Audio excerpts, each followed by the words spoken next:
टेंभुर्णी पोलिसांच्या भूमिकेवर प्रश्नचिन्ह। बेपत्ता कैलासगिरींचा मृतदेह आढळल्याने जाफराबाद तालुक्यात खळबळ। माझ्या पतीची हत्या झाली, पोलीस प्रकरण दाबण्याचा प्रयत्न करतायत, मयताच्या पत्नीचा गंभीर आरोप। त्या 10 तासांच्या दिरंगाईमुळे संताप। जालना विशेष प्रतिनिधी तरंग कांबळे। जालना जिल्ह्यातील जाफराबाद तालुक्यातील गाडेगव्हाण येथील रहिवासी असलेले कैलास गुलाबगिरी वय 34 यांचा संशयास्पद मृतदेह आढळल्याने संपूर्ण तालुक्यात तीव्र खळबळ उडाली आहे। 3 दिवसांपासून बेपत्ता असलेल्या कैलासगिरी यांची हत्या झाल्याचा थेट आरोप त्यांच्या पत्नी ज्योतिगिरी यांनी केला आहे। मात्र या अत्यंत संवेदनशील प्रकरणात टेंभुर्णी पोलिसांनी घेतलेल्या संशयास्पद भूमिकेमुळे आता प्रशासनाविरोधात तीव्र संताप व्यक्त होत आहे। 10 तास ठाण्यात बसवले, पोलिसांची संशयास्पद दिरंगाई।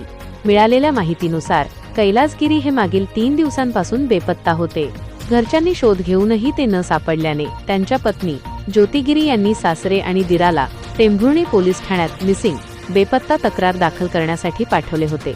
मात्र अत्यंत धक्कादायक बाब म्हणजे एक नागरिक बेपत्ता असतानाही त्याची तक्रार नोंदवून घेण्यासाठी पोलिसांना तब्बल 10 तास लागले। सकाळी 6 वाजेपासून दुपारी 4 वाजेपर्यंत नातेवाईकांना ताटकळत ठेवण्यात आले। पोलिसांच्या या ढिसाळ कारभारामुळे शोधकार्यात मौल्यवान वेळ वाया गेल्याचा आरोप होत आहे। शेतात आढळला मृतदेह, नातेवाईकांचा जिल्हा रुग्णालयाचा आग्रह।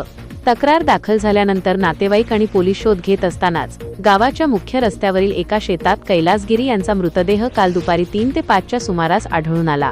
घटनेची माहिती मिळताच सहाय्यक पोलीस निरीक्षक अविनाश राठोड ताफ्यासह घटनास्थळी दाखल झाले। त्यांनी पंचनामा करून मृतदेह टेंभुर्णी ग्रामीण रुग्णालयात पाठवला। मात्र स्थानिक यंत्रणेवर अविश्वास दाखवत आणि मृत्यूबाबत तीव्र शंका असल्याने नातेवाईकांनी जालना जिल्हा रुग्णालयात शवविच्छेदन करण्याची मागणी लावून धरली। त्यानुसार 20 जून 2026 रोजी रात्री मृतदेह जालना येथे आणण्यात आला। पीडित पत्नीचा थेट आरोप, माझीही हत्या होऊ शकते।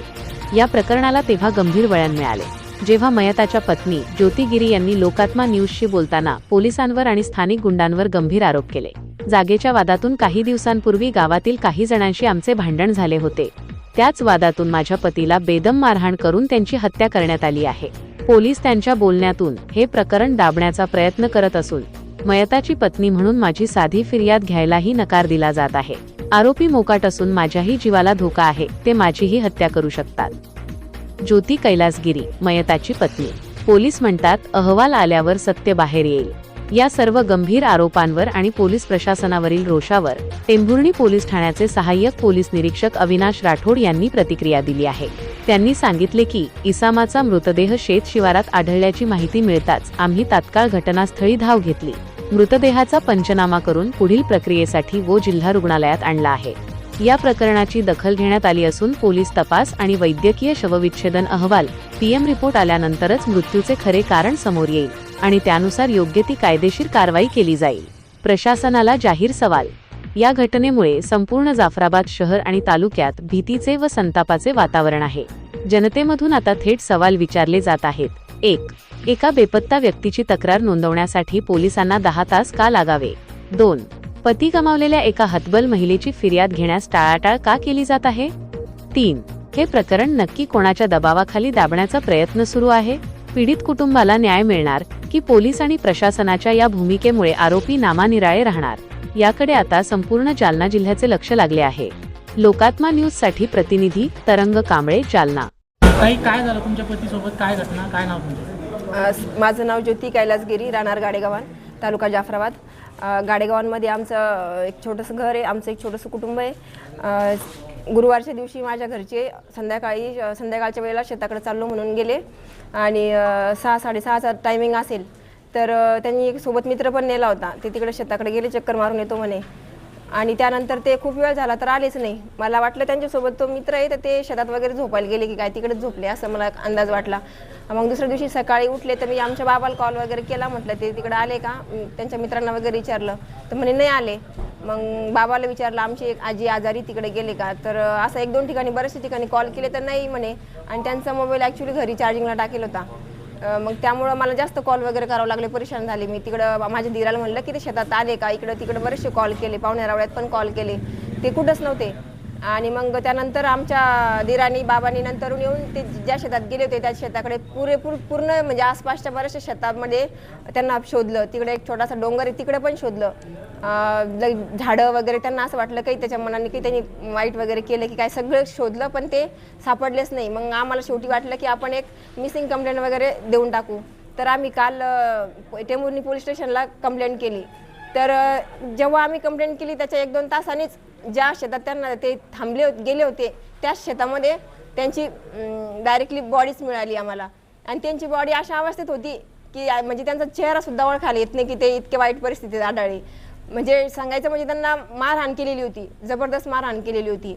आणि मला त्या मारहाणी मागे डायरेक्टली संशय आहे की त्यांना माझं जे घराचं बांधकाम चालू आहे, सध्याला मला घरकुल भेटलेले, मी घराचं बांधकाम करते. तर त्या घराचं बांधकाम करत असताना बऱ्याचशा लोकांनी मला अडथळा आणला की तू ह्या जागेवर बांधकाम करू नको, हे रस्ता आहे, असं तसं बऱ्याचशा लोकांनी अडथळा आणला. त्या संदर्भात मी टेंभुर्णी पोलीस स्टेशनला कंप्लेंट पण केली 2-3 वेळेस.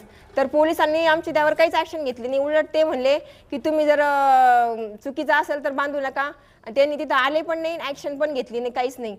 आणि त्यानंतर सर त्यांनी जर ॲक्शन घेतली असती तर कदाचित आमच्या घरचे आज जिवंत असते. तुम्हाला कोणावर शंका आहे? जे घर आडवत होते तेच आमच्या शेजारचेच. त्यांचं कडुबानाथ हिवाळे, विजू सावंत, बबनलाला, विलास मंत्री, संजू सावंत, प्रल्हाद हिवाळे, अनिल हिवाळे, हे लोक वारंवार यायचे आमच्या त्या जागेवर आणि डायरेक्टली धमक्या वगैरे द्यायची. आणि डायरेक्टली आम्ही ते वाद होताना आम्ही काही व्हिडिओ पण बनवलेले त्यांचे. बरं, तुमच्या पतीची ज्यावेळेस तुम्हाला बॉडी आढळली त्यांना काही मार वगैरे लागलेला तुम्हाला दिसलं का? त्यांना सर इतकं मारलेलं आहे की अक्षरशः त्यांचा चेहरा पण ओळखायला येत नव्हता. पूर्ण त्यांना पोटात सुद्धा मारलेलं आहे, असा जसं की आपण मुक्का मार वगैरे मारतो ना तसं त्या टाईपचं त्यांना मारलेलं आहे. आणि चेहरा तर बिलकुलच ओळखायला येत नाही. आता तुमची मागणी काय? सर माझी एकच मागणी आहे की त्या गावामध्ये माझं एकटंच घर आहे आणि वारंवार मी कंप्लेंट करूनही मला न्याय मिळाला नाही. आणि न्याय मिळाला असता तर कदाचित ते आज जिवंत असते. माझं एकच म्हणणं आहे की मला न्याय मिळावा, कारण की मला 2 लेकरं आहे, एक मुलगा एक मुलगी, छोटी छोटी माझी लेकरं आहे. आज त्यांनी त्यांच्यासोबत इतकं वाईट कृत्य केलं, उद्या ते मलाही मारू शकते. माझी 2 लेकरं आहे, यांची जबाबदारी कोण घेणार? काय नाव आपलं? माझं नाव ज्योती कैलासगिरी. काय घटना आहे? काडेगावान येथील कैलासगिरी हे गुरुवारी सायंकाळी घरातून गेले होते. जाताना त्यांनी पायात चप्पल वगैरे काही घातली नव्हती आणि मोबाईल पण घरी ठेवला होता. आणि ते घरी आले नाही, दुसऱ्या दिवशी आले नाही, तिसऱ्या दिवशी आले नाही, म्हणून काल आपल्याकडे दुपारून त्यांनी मिसिंग दाखल केली होती. त्यानंतर सुमारे 3-4च्या सुमारास त्यांचा मृतदेह पडीक शेतामध्ये मयत अवस्थेत ते मिळून आले. त्यानंतर आम्ही घटनास्थळी भेट दिली, पंचनामा केला. त्यांच्या खिशात दारूची बॉटल मिळून आली, ती जप्त केली. खिशात त्यांचे गाय विकून जे 7-8 हजार रुपये होते ते आम्ही त्यांच्या नातेवाईकाच्या वडिलांच्या ताब्यात दिलं सगळ्यांच्या समोर. आणि पोस्टमॉर्टमसाठी टेंभुर्णी दवाखान्यात आणलं होतं. नातेवाईकांची इच्छा होती की जालना येथे त्यांचं शवविच्छेदन व्हावं, त्यांना संशय वाटत होता, त्यामुळे मग इथे आणलेलं आहे. आणि पोस्टमॉर्टम आरोप आहे की कोणी त्यांना मारहाण केली असं त्यांचं प्रथम दर्शनी आम्ही पाहिलं, सगळं पंथासमक्ष सगळं बॉडी पाहिली तर आम्हाला मारहाणीच्या जखमा वगैरे कुठे आढळून आल्या नाही. पोस्टमॉर्टम झाल्यानंतर तुम्हाला सगळे क्लिअर होईल. गावामध्ये ते थोडस त्यांचं कलह चालू आहे, परंतु डॉक्युमेंट होते सर. पोलीस त्यांचा आरोप आहे पोलीस प्रशासनाने त्यांची मदत केली नाही.